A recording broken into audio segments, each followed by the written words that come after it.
الحمدللہ اللہ کے فضل و کرم سے ہم اور آپ نے نماز عید الاضحیٰ ادا کی، اور یہ عید دراصل ہمارے لیے بہت بڑا پیغام ہے۔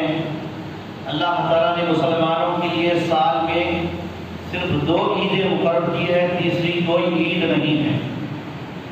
ان 2 عیدوں کے تعلق سے اسلام میں ہمیں یہ حکم ملتا ہے کہ صبح سویرے گھروں سے نکل کر تکبیرات پڑھتے ہوئے کھلے میدان میں یہ نماز ادا کی جائے، چونکہ مسلسل شہر میں بلکہ پورے تلنگانہ میں بارش ہو رہی ہے، جس کی وجہ سے مساجد میں نماز عید الاضحیٰ ادا کی جا رہی ہے۔ بہرحال ہم تمام کو اس موقع پر سبق لینا ہے، سبق دینا ہے۔ سبق کیا لینا ہے؟ حضرت ابراہیم خلیل اللہ ابو الانبیاء اولو العزم پیغمبروں میں سے ایک پیغمبر ہے، جن کا اللہ تبارک و تعالیٰ نے اپنے کلام پاک میں کثرت سے ذکر فرمایا ہے، اور ان کے حسنات کو، ان کی نیکیوں کو، ان کی قربانیوں کو مسلمانوں کے لیے اسوہ قرار دیا۔ چنانچہ اللہ تعالیٰ نے فرمایا قد كانت لكم اسوة حسنة في ابراہیم والذین معه، تمہارے لیے مسلمانوں کے لیے حضرت ابراہیم خلیل اللہ کی زندگی اور ان کے ساتھیوں کی زندگی بہترین اسوہ ہے، اسوہ ہے، نمونہ ہے۔ جس طرح اللہ تعالیٰ نے سورہ احزاب کی آیت نمبر 21 میں اللہ کے رسول صلی اللہ علیہ وسلم کے بارے میں فرمایا کہ اللہ تعالیٰ نے نبی صلی اللہ علیہ وسلم کو مسلمانوں کے لیے بہترین آئیڈیل اور اسوہ قرار دیا۔ لقد كان لكم في رسول الله اسوة حسنة، تو ہم تمام مسلمانوں کو اللہ کے حکم کی تابعداری کرنا چاہیے۔ ہم سب مسلمان اسی لیے ہیں کہ ہم اللہ کے حکم کی تابعداری کرتے ہیں، اطاعت کرتے ہیں، پیروی کرتے ہیں، تبھی تو ہم مسلم کہلاتے ہیں۔ اور مسلم کے معنی ہیں اطاعت کرنے والے کے، فرمانبردار کے، مطیع کے۔ جس طرح اللہ تعالیٰ نے اپنے بندے ابراہیم خلیل اللہ سے جب فرمایا فلما قال له ربه اسلم قال اسلمت لرب العالمین، اس وقت کو یاد کرو جب اللہ تعالیٰ نے ابراہیم علیہ السلام سے کہا اے ابراہیم تو فرما بردار ہو جا، تو اسلام لیا، تو مطیع اور فرما بردار ہو جا۔ اس کے جواب میں ابراہیم خلیل اللہ نے کہا تھا اسلمت لرب العالمین، میں رب العالمین کا فرما بردار ہو گیا۔ محترم حاضرین، آج قربانی کے دن جانور ذبح کرنا یہ سنت ابراہیمی ہے، اور اس قربانی سے پہلے ہم تمام کو یہ سبق لینا ہے کہ اللہ تعالیٰ نے ابراہیم علیہ السلام کی زندگی کو ہمارے لیے کن باتوں میں اسوہ قرار دیا، کن چیزوں میں ابراہیم علیہ السلام ہمارے لیے اسوہ ہے۔ تو آئیے بالکل اختصار کے ساتھ ہم قرآن مقدس سے وہ آیات جس میں اللہ تعالیٰ نے ابراہیم صلی اللہ کے بارے میں فرمایا ما كان ابراہیم یہودیا ولا نصرانیا ولكن كان حنیفا مسلما۔ ہر دور میں ابراہیم علیہ السلام کو لوگ اپنا قائد سمجھتے تھے۔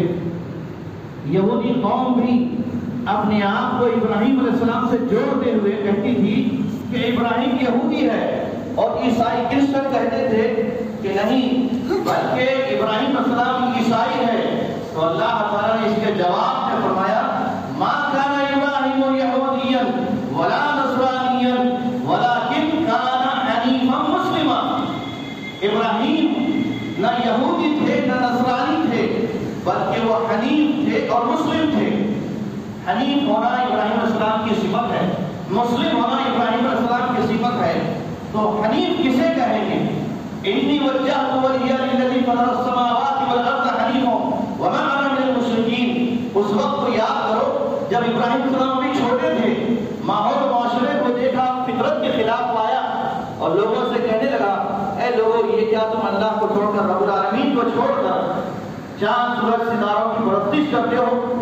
آپ سب کو اچھی طرح یاد ہے ابراہیم علیہ السلام کے بچپن کا واقعہ کہ انہوں نے چاند کو دیکھا، ستاروں کو دیکھا، سورج کو دیکھا، اور جب یہ سب ڈوب گئے تو کہا کہ ڈوبنے والے کے اندر خدا نہیں ہو سکتے، کسی کا خدا نہیں بن سکتے، رب تو وہ ہے۔ جبکہ نمرود نے بھی پوچھا تھا رب کون ہے، تو کہا کہ ربی الذی یحیی و یمیت، رب تو وہ ہے جو زندگی اور موت دیتا ہے۔ وَإِذَا مَرِضْتُ فَهُوَ یشفین، جب میں بیمار پڑتا ہوں تو وہی مجھے شفا دیتا ہے۔ اس طرح ابراہیم علیہ السلام نے اللہ تعالیٰ کا تعارف بیان کر کے، اللہ تعالیٰ کی بڑائی بیان کر کے اس کی توحید کا ذکر فرمایا۔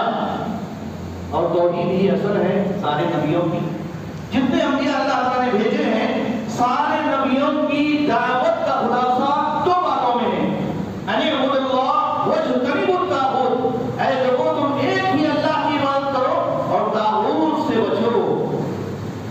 ہر دور میں ہر پیغمبر نے اپنی قوم سے کہا یا قوم اعبدوا اللہ ما لکم من الہ غیرہ، اے میری قوم کے لوگوں تم صرف اللہ ہی کی عبادت کرو، میں تمہارے لیے اسی کو الہ سمجھتا ہوں، اس کے علاوہ کسی اور کو الہ نہ سمجھو۔ اللہ تعالیٰ پوری کائنات کا الہ ہے، پوری کائنات کا رب ہے، رب العالمین ہے وہ۔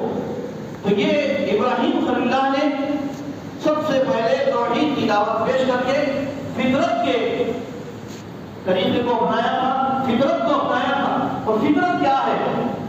ہر ایک کی فطرت میں اللہ تعالیٰ نے توحید اور اسلام کو رکھا ہے، چاہے وہ کسی بھی گھرانے میں پیدا ہوتا ہو بچہ، کسی بھی گھرانے میں پیدا ہو، یہودی گھرانے میں ہو، مسلم گھرانے میں ہو، ہندوؤں میں ہو یا مشرکوں میں ہو، کسی بھی گھرانے میں پیدا ہونے والا بچہ فطرتاً مسلم ہوتا ہے۔ فطرت اللہ التي فطر الناس علیہا، اور اللہ کے نبی صلی اللہ علیہ وسلم نے فرمایا کل مولود یولد علی الفطرہ، ہر بچہ فطرت پر پیدا ہوتا ہے، نیچر پر پیدا ہوتا ہے۔ اس کے ماں باپ اگر یہودی ہوتے ہیں تو اسے یہودی بنا دیتے ہیں، نصرانی ہوتے ہیں تو نصرانی بنا دیتے ہیں، مجوسی ہوتے ہیں تو مجوسی بنا دیتے ہیں، اس میں اس بچے کا کوئی دوش نہیں ہے۔ اس لیے ماں باپ کی ذمہ داری ہے کہ سب سے پہلے وہ توحید کو پہچانے اور اپنی اولاد کو جہنم کی آگ سے بچائیں۔ جس طرح ابراہیم علیہ السلام نے توحید کی دعوت دے کر نمرود کے سامنے اور تمام قوم کے سامنے توحید کا پیغام پیش کیا تھا، آج بھی ہم مسلمانوں کے لیے اس دور میں، اس ملک میں جہاں یکساں سول کوڈ کی بات ہو رہی ہے، وندے ماترم کی بات ہو رہی ہے، مسجدیں مسمار ہو رہی ہے، سب کچھ ہماری آنکھوں کے سامنے ہو رہا ہے، ان حالات میں آپ مسلمان کیا کریں؟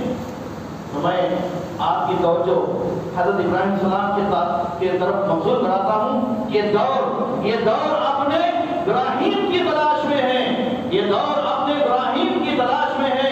صنم کدا ہے جہاں لا الہ الا اللہ۔ آج توحید کی دعوت، توحید کا پیغام یہ ابراہیم السلام کا اسوہ ہے۔ ہم مسلمانوں کو اس دعوت کو عام کرنے کے لیے، اس دعوت کو پہنچانے کے لیے مسلمانوں کو ایک سو ہونا ہے، ایک سو ہونا ہے۔ یعنی جس طرح ابراہیم السلام کے بارے میں اللہ نے حنیف فرمایا، حنیف کسے کہتے ہیں؟ ہم بھی حنیف ہیں۔ حنیف کا مطلب ساری دنیا سے کٹ کر، سب کی پرستی چھوڑ کر، چاہے نفس کی پرستی ہو، پوجا ہو، نفس کی پیروی ہو یا خواہشات کی غلامی ہو یا پھر خاندان اور معاشرے کے طور طریقے پر چلنے والے ہوں یا درہم و دینار کو بڑا سمجھنے والے ہوں، یہ سب پرستشیں ہیں جس میں ہم اور آپ مبتلا ہیں۔ یہ سب پوجا ہے۔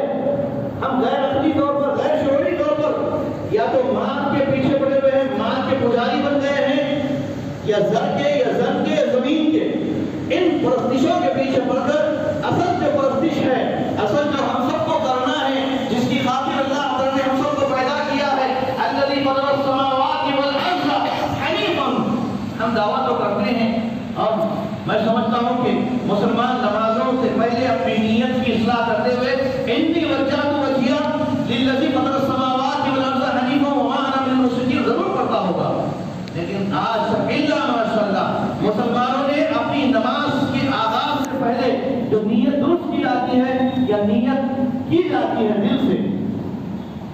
ان الفاظ کو نہیں سمجھا۔ تو آئیے ابراہیم السلام کے اس پیغام میں ہمیں کیا رس ملتا ہے؟ انی وجہت وجہیہ، میں یکسو ہو جاتا ہوں، ایک ہو جاتا ہوں اپنے وجود کے ساتھ اس کا الذی فطر السماوات والارض، جس نے آسمان اور زمینوں کو پیدا کیا، اللہ تعالیٰ۔ وما انا من المشرکین، اور میں مشرکوں میں سے نہیں ہوں۔ یہ اعلان کرنا ابراہیم السلام کی صفت تھی۔ اور آخر کیا قربانی تھی، کیا قربانیاں تھی جس کی وجہ سے ابراہیم السلام کے اسوے کو، ان کے نام کو اللہ تعالیٰ نے آج تک زندہ رکھا اور قیامت تک زندہ رکھے گا۔ تو آئیے مختصر الفاظ میں یہ ہے کہ اللہ تعالیٰ نے ابراہیم السلام سے بچپن سے لے کر، یعنی جب سے انہوں نے شعور سنبھالا تب سے لے کر ان کی وفات تک ان گنت بے شمار قربانیاں، بے شمار ان کی آزمائشیں ہوئی۔ ہر موڑ پر اللہ تعالیٰ نے ابراہیم السلام کو آزمایا، اور ان ساری آزمائشوں میں وَإِذِ ابْتَلَىٰ إِبْرَاهِيمَ رَبُّهُ بِكَلِمَاتٍ فَأَتَمَّهُنَّ، پورے اترے ابراہیم السلام، ہر آزمائش میں کھڑے اترے، اس لیے کہ اللہ تعالیٰ نے ان کو توحید سے مالا مال کیا تھا۔ چنانچہ انہوں نے جب دعوت توحید پیش کرنے کے لیے مصر سے عراق اور دنیا کی خاک چھان ماری، پھر سرزمین حجاز آئے اور وہاں پر اللہ تعالیٰ کا حکم ہوا کہ بڑھاپے کے عالم میں ان کو اولاد ہوئی، تو انہوں نے اپنی اولاد کو لیا اور وہاں چھوڑ دیے۔ کہاں پر؟ بے آب و گیا مقام پر، چٹیل میدان میں، جہاں کوئی جاندار نہیں رہتا ہے، کوئی انسان نہیں رہتا ہے۔ اللہ کا حکم ہوا، اپنی بیوی حاجرہ اور اپنے لڑکے، اپنے شیرخوار بچے جو بھی دودھ پینے والا بچہ تھا، حضرت اسماعیل کو وہاں چھوڑ دیا اور واپس ہو رہے ہیں۔ واپس ہو رہے ہیں، بیوی سے یہ نہیں کہا کہ کہاں جا رہا ہوں۔ بیوی جو ہے پوچھنے لگی کہاں جا رہے ہیں، تو کوئی جواب نہیں دیا۔ پھر پوچھا، کوئی جواب نہیں دیا۔ پھر بیوی کو یہ خیال ہوا کیا یہ اللہ کا حکم ہے؟ تو ابراہیم علیہ السلام نے کہا کہ ہاں اللہ کا حکم ہے۔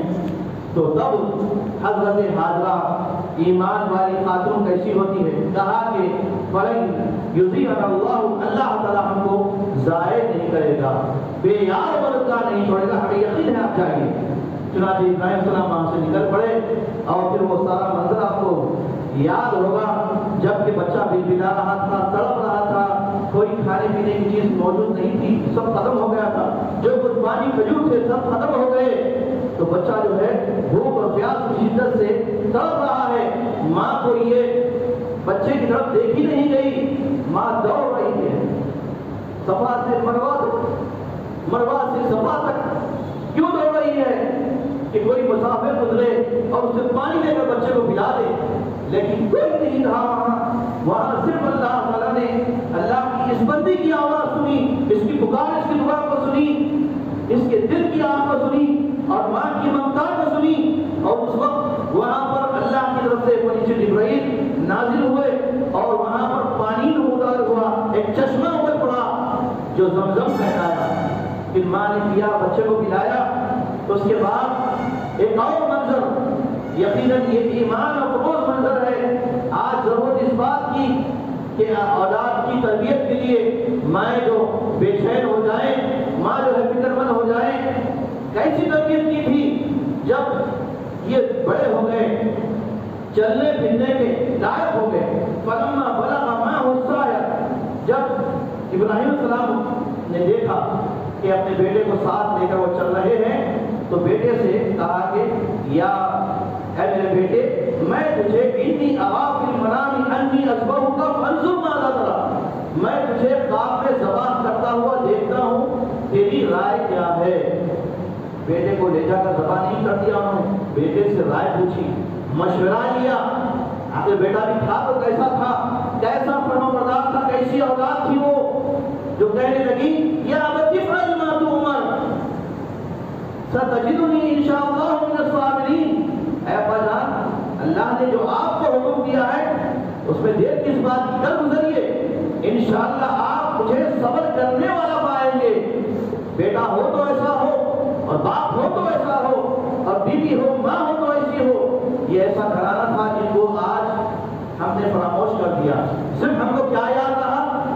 جانور خریدنا ہے، لانا ہے، ذبح کرنا ہے، تقسیم کرنا ہے، یا زیادہ سے زیادہ فون پہ ڈالنا ہے، اسٹیٹس پہ ڈال کے لوگوں کو دکھانا ہے، خاندان والوں کو بتانا ہے.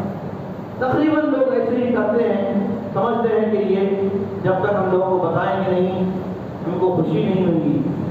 یاد رکھیے، ایک مومن اور سچا مسلمان کی خوشی اسی بات میں ہے کہ وہ اللہ کو راضی کرنے کے لیے نماز پڑھتا ہے، روزہ دیتا ہے، قربانی دیتا ہے. قل ان صلاتی و نسکی و محیایا و مماتی للہ رب العالمین. آپ کہہ دیجیے کہ بے شک میری نماز، میری قربانی، میرا جینا اور میرا مرنا صرف رب العالمین کے لیے، اللہ کو خوش کرنا. میری آخری بات یہ ہے کہ اس موقع پر ہم ابراہیم علیہ السلام کے قصے کو یاد رکھیں، ان سے سبق لیں، اپنے گھروں کی سدھار کی فکر کریں، اپنی اولاد کی سدھار کی فکر کریں، اور اپنے گھر کو ایمان والا اور اسلام کا نمونہ بنائیں. یہ اسی وقت ممکن ہے جبکہ ہماری زندگی جو ہے اللہ کے واسطے ہو جائے. ہم اللہ کے واسطے جینے اور مرنے کا عزم کر لیں، اللہ کو راضی کرنے والے کام کر لیں. یہ دنیا 4 دن کی ہے، اس کے بعد کیا ہے؟ ہر چیز فنا ہونے والی ہے، ہر چیز فنا ہو رہی ہے. ہم روزانہ دیکھ رہے ہیں کئی ہزاروں میتیں، کئی لاشیں، اور کئی طوفانوں سے، کئی سیلاب سے، کئی خشک کھاری سے، اور کہیں جو ہے فتنہ فساد سے. یہ دنیا کیا بنی ہوئی ہے؟ قتل و غارت کی اعمال کا بنی ہوئی. ایسے موقع پر ہم جو ہے اپنی موت سے پہلے ہی اپنے عقیدے کو درست کریں، اپنے ایمان کی اصلاح کریں، اپنے اعمال اور اخلاق کو بہتر سے بہتر بنائیں. اس کے لیے ہم سب کو فکر مند ہونا ہے، ہم کو جستجو کرنا ہے، کچھ وقت نکالنا ہے، دین کی تعلیم حاصل کرنا ہے. بڑے بوڑھے، بچے، جوان، عورتیں، سب کو دین سیکھنا ہے. اس لیے کہ دین اور شریعت سیکھے بغیر کوئی شخص صحیح طور پر دین پر چل نہیں سکتا، گمراہ ہو جائے گا، لوگوں کی باتوں میں آ جائے گا. تو ضرورت اس بات کی ہے کہ دین کا علم سیکھیں اور ہم اپنے عقائد و اعمال کو درست کرتے ہوئے لوگوں تک بھی اللہ کے پیغام کو، توحید کو پہنچانے کے لیے فکر مند ہو جائیں. جس طرح ابراہیم صلی اللہ نے ہمیں یہ سبق دیا ہے کہ اللہ کی توحید کی خاطر وہ ہر ایک سے دشمنی کرنے کے لیے تیار ہے. دنیا ناراض ہو جائے کوئی غم نہیں، لیکن آج ہم کیا کرتے ہیں؟ دنیا والوں کو خوش کرنا ہوتا ہے.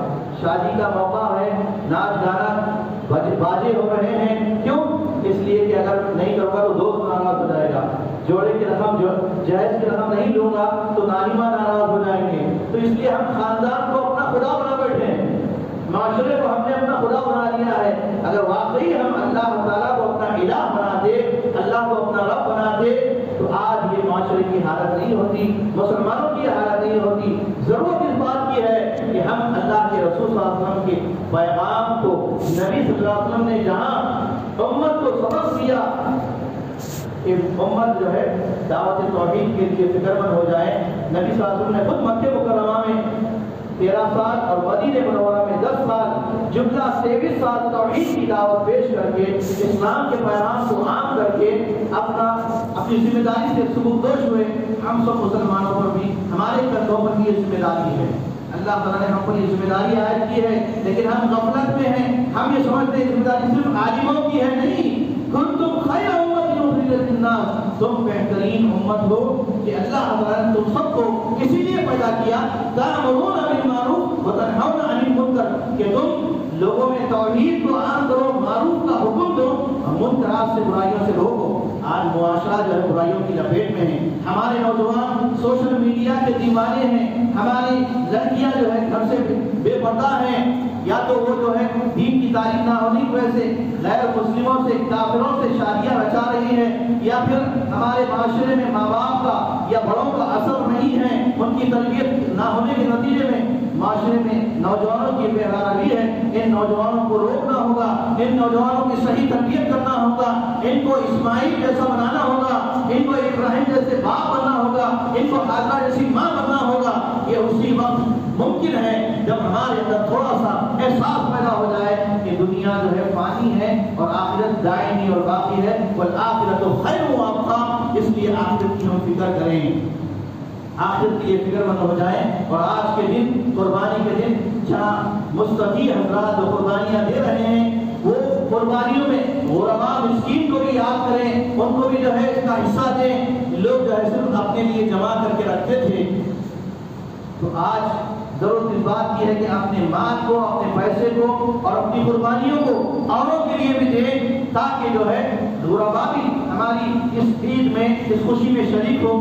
میں آپ تمام کو عید کی پرخلوص مبارکباد دیتا ہوں. اللہ تعالیٰ آپ تمام کی, ہم تمام کی نیکیوں کو قبول فرمائے.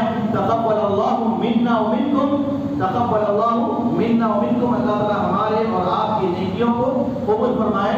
اللہ تعالیٰ سے میں دعا کرتا ہوں, ربنا آتنا فی الدنیا حسنۃ وفی الآخرۃ حسنۃ وقنا عذاب النار. ربنا ظلمنا انفسنا وان لم تغفر لنا وترحمنا لنکونن من الخاسرین. اے اللہ ہم سب پر رحم فرما, ہم سب مسلمانوں کو متحد اور منظم ہونے کی توفیق عطا فرما.